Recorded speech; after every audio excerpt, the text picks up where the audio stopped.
Hello, and welcome to this Descartes education and training video. In this tutorial, you will learn how to set up a replacement label.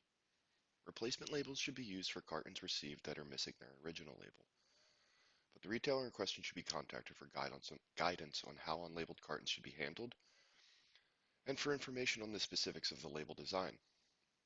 Depending on the retailer, a replacement label may need to be brand specific as well, meaning a replacement label may need to be created for each brand. First, open the Replacement Carton Labels menu under Inquiry and Reports.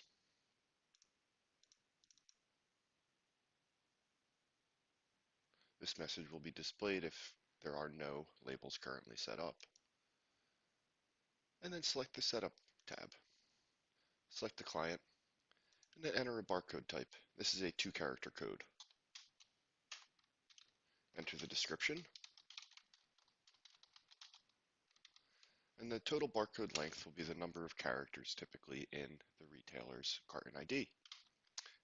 Total segments is essentially the number of parts there are to the barcode.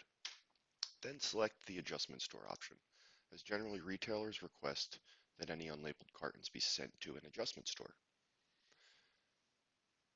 At this point, the barcode segments need to be added. Press the Add button. In this example, the retailer has a 4-digit store code at the beginning of their barcode. So there'd be a 4-character segment, and then press the Tab button and select Store from the drop-down menu. Press Accept.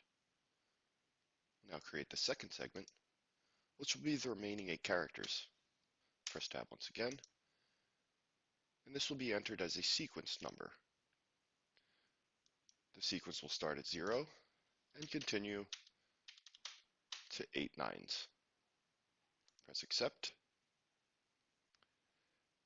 And once everything has been added and created, press Save.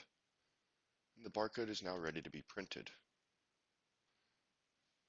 Again, the label should be created based upon retailer's specific design.